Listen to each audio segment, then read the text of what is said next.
Hey there, what's up? There's a lot to talk about today, so let's get started with Dark Souls. There's DLC incoming. Boy, am I freaking happy. It's gonna be a 3-chapter. It's gonna come out end of July, end of August, and end of September, if I'm not wrong. And you can buy a season pass for 25 bucks. Sold. That was a check mark with my hand. I mean, it's the second DLC that I've ever bought, and the first season pass that I've ever bought, because I don't usually do that. Mostly AAA really big titles have DLC. I don't play most of those because they're really boring for me, which we'll discuss in a bit as well. But it's just, I really liked this game. I paid the full price for the Steam release, the PC release. I've enjoyed quite a lot of time, about more than 150 hours.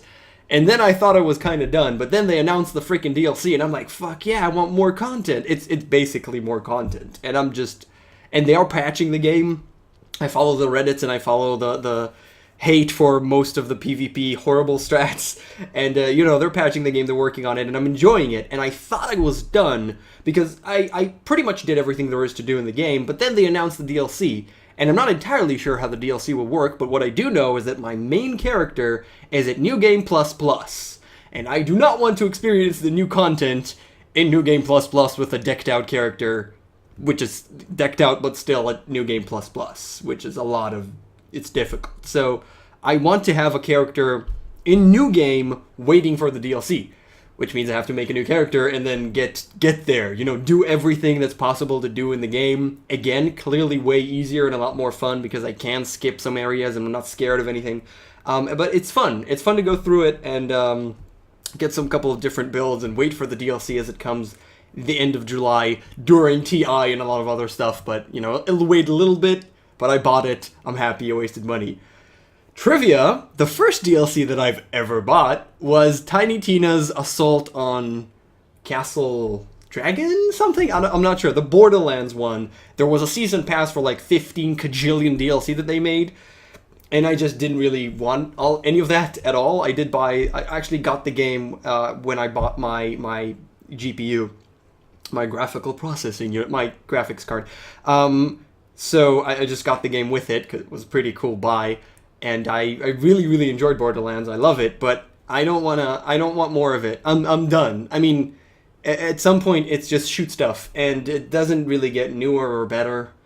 It gets, repetitive. So I'm kind of done with it. But Tiny Tina's was pretty long, and it's mostly for the story and the dialogue, which is excellent in Borderlands. It's really excellent. So I had to buy it and play through it, and I did really enjoy it. I don't know how much it cost, but I do remember a good solid couple of hours.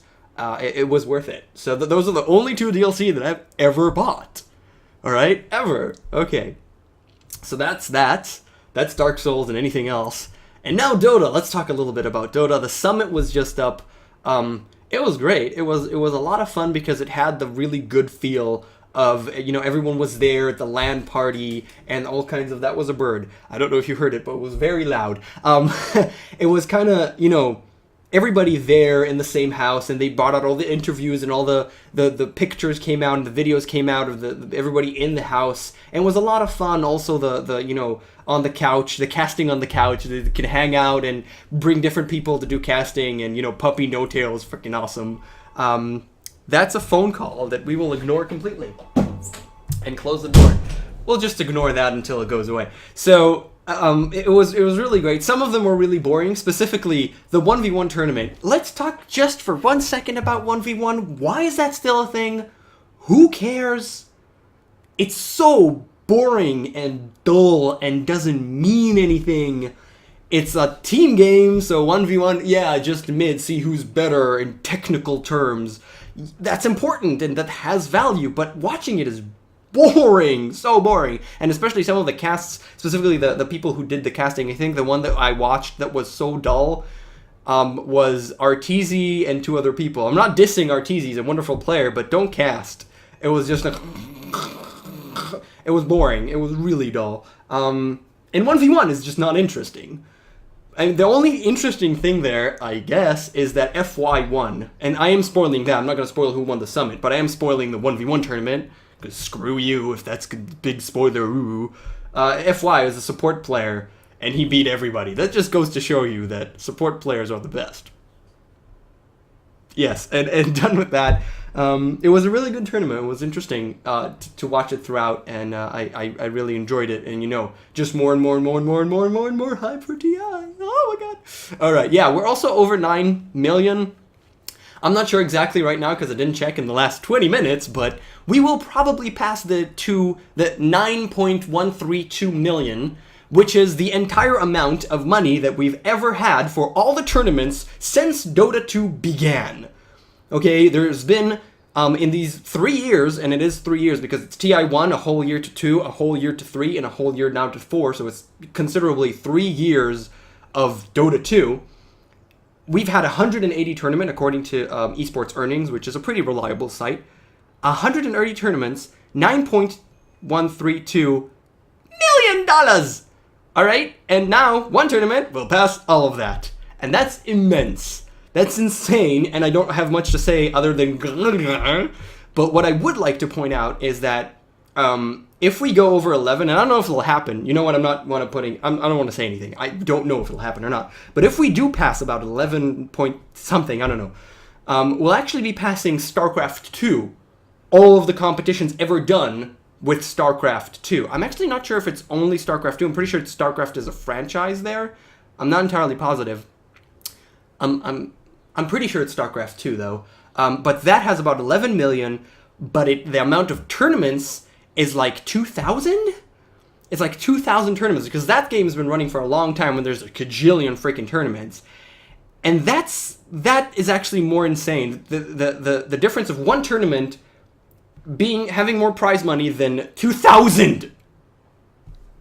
Or was it 1,350? I think it's 1,350. I'm wrong about the numbers, but it's a lot, and it's kind of insane. Just try and get it through your mind. One tournament, more money than 1,000.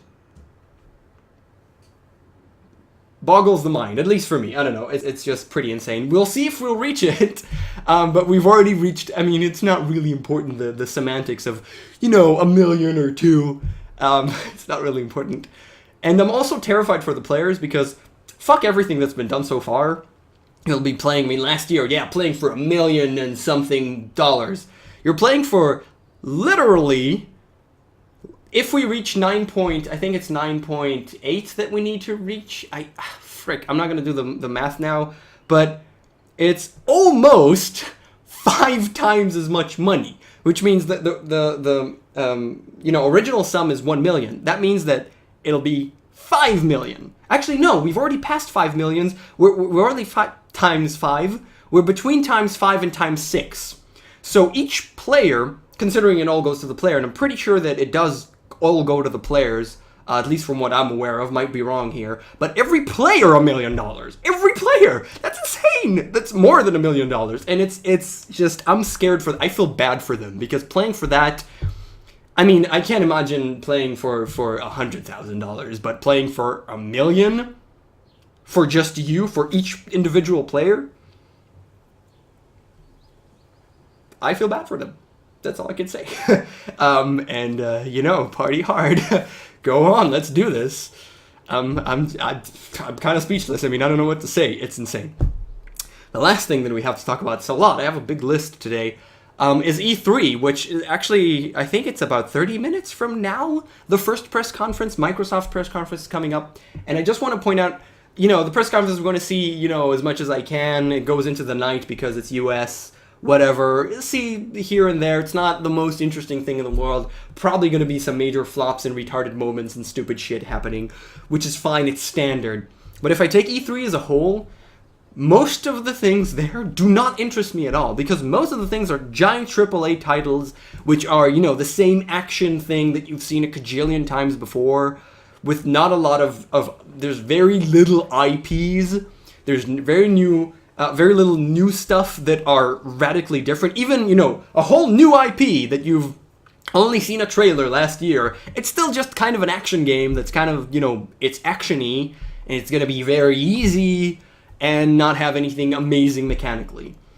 So most of the AAA stuff are very safe and very boring, as usual, and not really interesting. On the other hand, there are a lot of cool indie titles that are interesting. I'm not going to start naming them because there's a lot of Kickstarter ones and a lot of other ones that seem interesting because they do new shit that you've never seen before, or something interesting and not shooty actiony, which is, I'm sorry, I'm just not, doesn't speak to me at all. So yeah, really good stuff happening. I'm really happy. I'm making my game. Right now, we have alpha on Fridays. I'll probably make a video about that after the alpha presentations to see what everybody has to say about it. I'm really enjoying working on it, and I'm really happy right now. There's a lot of good things happening, and it's a good time in my life. And it's fun, and I'm happy that I'll be able to share it with whomever it is who's watching. So thank you for watching and sharing it with me. Alright, I'm gonna go now to the gym. And yeah, thanks for watching as usual, and I'll see you guys next time.